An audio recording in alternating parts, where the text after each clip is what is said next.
Hi, I'm Lee Rennick, Executive Director of CIO Communities for CIO.com, and I am thrilled to be here at the CIO 100 and Symposium in Colorado Springs with Mary Kay Wells.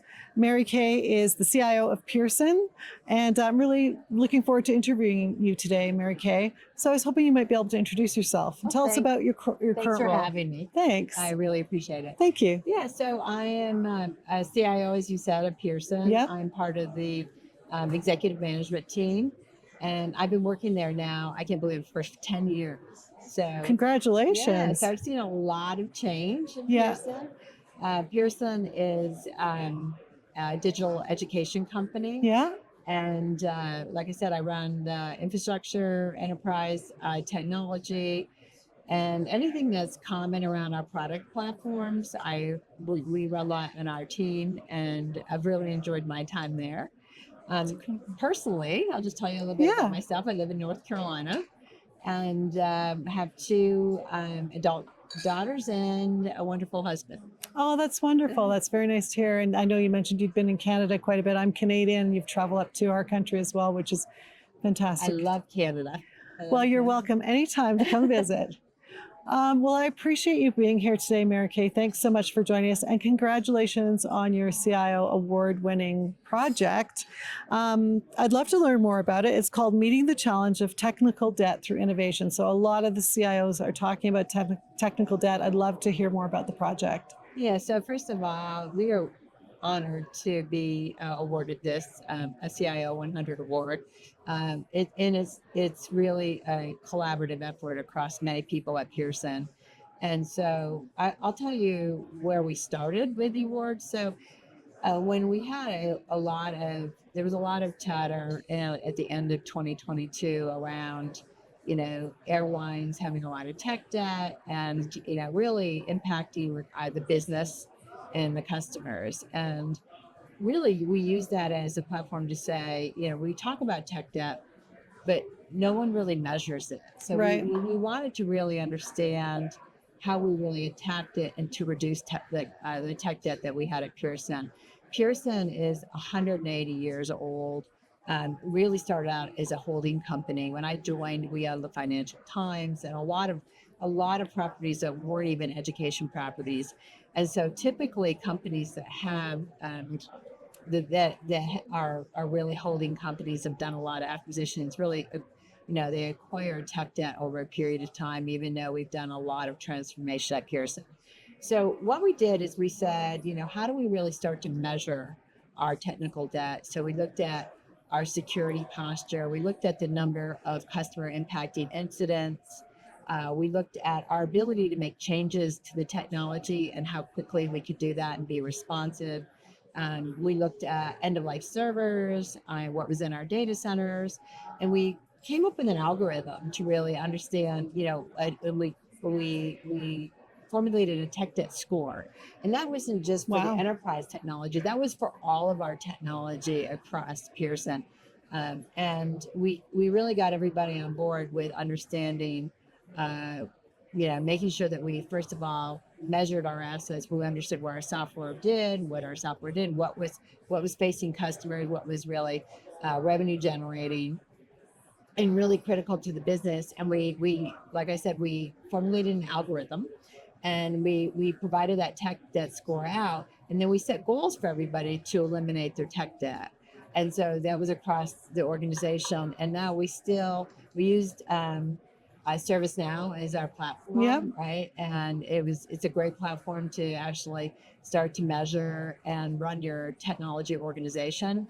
And we've used ServiceNow for quite some time. So it was a great platform for us to really innovate on and really start to measure our effectiveness.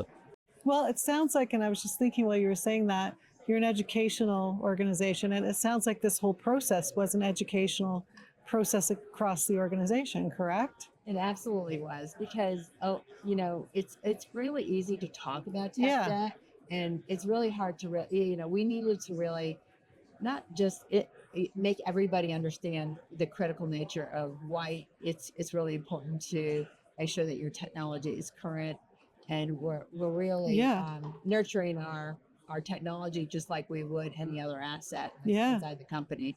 Um, and so we were able to really achieve a tremendous amount of value from doing that exercise. So we reduced our incoming tickets by 60% even in the Wow. first year, and we Wow. reduced our 55% of our applications or products that was called, had high tech debt because we had a cutoff. We reduced those too. So we were able to really eliminate about 40% of our end of life servers.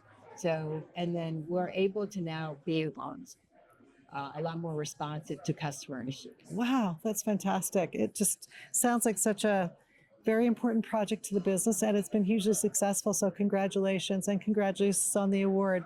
Okay, so I spoke to your colleague Nathan, who was helping set up this interview, and we were talking about questions. And I said, well, I'd love to learn more about sort of diversity and technology. And he said, oh, Mary Kay is really supporting initiatives to ensure that we have diversity in our space. So according to a report by the World Bank, women make up less than a third of the world's workforce in technology related fields, 35% in STEM, and in the US, women held about 35% of tech jobs. Now in Canada, it's a lot less, it's about 24%, and it's mirroring that in the UK, about 24%. So I understand that you're a sponsor of the Women in Tech program at Pearson, and that's led to more diversity in your space at Pearson. Congratulations on that. I'd love to learn a little bit more about just your approach to ensuring that we have more diversity in the space. And yeah, thank you for all the work that you're doing. Nathan was thank you. raving about it, and I was like, I need to ask that question. So Well, thanks for asking. So, yes, I'm very passionate about creating equitable workforce Mhm. at Pearson. And we started a women in technology group. We called it a group. It wasn't really an ERG. yeah, Because we didn't have that, right? We call it, it's probably more of a business resource group because it's really, we've got 650 members. wow, So if you think about it, for 17,000 employees, and we're really focused we create goals, and we have an enormous amount of people that really want to contribute. it's We really wonderful. focus on continuous education, Mhm. and learning. So we have a data organization where we have a data mentor. So women that want to really advance in data, we create mentors, and you raise your hand and you say, "What?" Because I've always thought, I reflected on my career and I thought, you know, if you don't really go after something, Yeah, or if you're interested in something, sometimes people don't know where to start. you're right. Right. Mhm.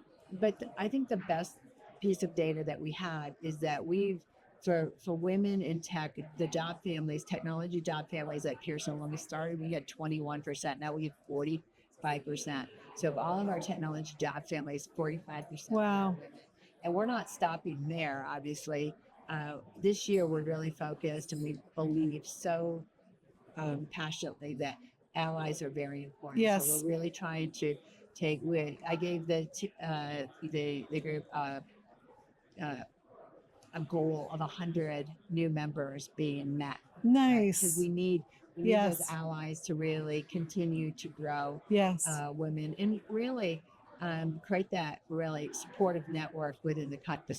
Which is so important. One of the CIOs at the University of Ottawa, Martin Bernier, we talked about that. He's developed an allyship network. And, he was telling me even the way in which perhaps you're sending out an email to around an educational process you're going through and encouraging women to come out. He's like, we look at that, we make sure it makes sense, that it communicates something in a way that seems like it's inclusive, right? So even to that level, they're looking at ways they can do that. But I love all the work you're doing, and I thank you for it, because we just need more people like you doing this, and creating those allyships are so, so important.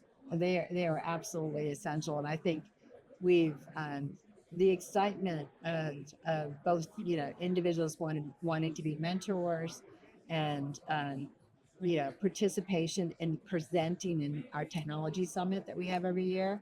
We have more and more women now raising their hands because They don't want to sit back. They really want to. They Yeah. have so much to offer. Yes. They're really providing that to the greater technology organization. So we're very proud of the work that we've done. Well, thank you so much.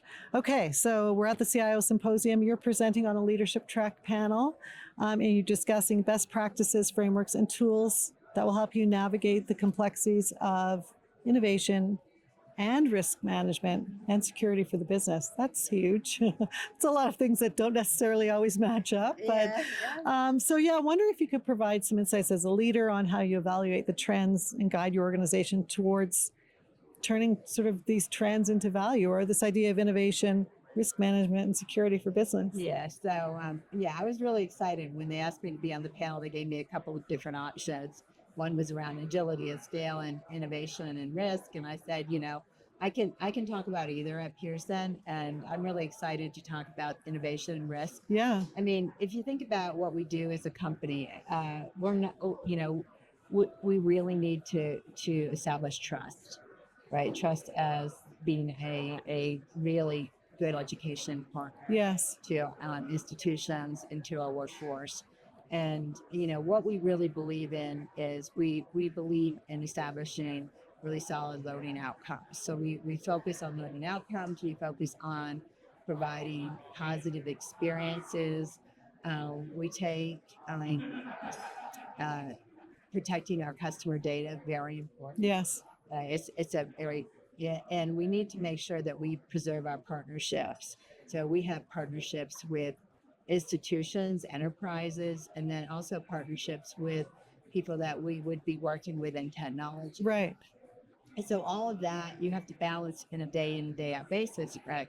How do you balance moving fast and making sure that you preserve the integrity of everything you're trying to do across the company? And I can give you lots of examples around. Obviously, we heard this morning in the CIO 100 forum around AI and why that's so important. Yes. And the research that IDC has done. But then also we have so much more we have to do inside of Pearson, and we've made those trade-offs, and we've done that evaluation. Like if you think about it, the majority of a lot of our certifications, whether they're enterprise certifications or professional certifications in the U.S., come through Pearson, and it's very important for us. And traditionally individuals had to go to a Pearson test center, and we made the decision and innovated during COVID to say, yes, we can provide a secure experience and a secure test experience to make sure that we rely on the integrity of some of our exams by developing a product called OnView, which allows you to take a test from home in a secure manner. So, making sure that we evaluate trust, we evaluate the integrity of the exams, we evaluate making sure that we protect our data, and we have to do that day in and day out. Yes, of course. Wow. Well, I appreciate you. I hope I can peek in on this session tomorrow. I would love to do that, and I appreciate you explaining that to me. Okay, so the last question, you just touched on it, is around, I usually ask everybody about this, is around Gen AI. What I'm hearing from a lot of CIOs is that they're building productivity internally within their business. So I was just talking to someone about how they might be using some of the bigger players, right, to enhance the productivity of someone like me who's working on a day-to-day basis. But they're keeping it kind of close around, the external application for the end user or the customer. So just any ideas you have around what you're seeing with Gen AI and productivity and how maybe companies are looking at pushing that forward? Yeah, so we are very much focused on internal productivity using generative AI. We've been experimenting, and then now we've released some production capability within our content generation. So we do so much learning content generation, and we're building tools to make it easier for really for us to get the content to market. Right. And so whether it be narrative content, whether it be video content, whether it be audio content, all kinds of, whether we use it for translations, copy editing. Yes. We're using Gen AI in all of those categories to really improve our content experiences. We're also using Gen AI in our engineering teams, right? So to really speed up especially for things that traditional software developers do around documenting their code, Right. things like that. We've seen a lot of improvement. And then, we've got a separate track in Pearson around how we can, as Microsoft is doing and a lot of software companies are doing, we're looking at how do we add generative AI capability on top of our learning Yeah. experiences to really help students learn in a personalized manner. Yes. And that's working out very well too. That's great. Wow. So sounds like a really exciting time utilizing for your internal productivity, but looking at ways to enhance that student or customer journey and learning experience. Yes. Awesome. Well, it has been such a pleasure meeting you today. Thank you for all the work you're doing, especially to ensure that we have more diversity in our sector, but obviously your experience and the programs that you've worked on. I really appreciate you sharing with me today. Thank you so much. Well, thanks so much for having me. Thanks.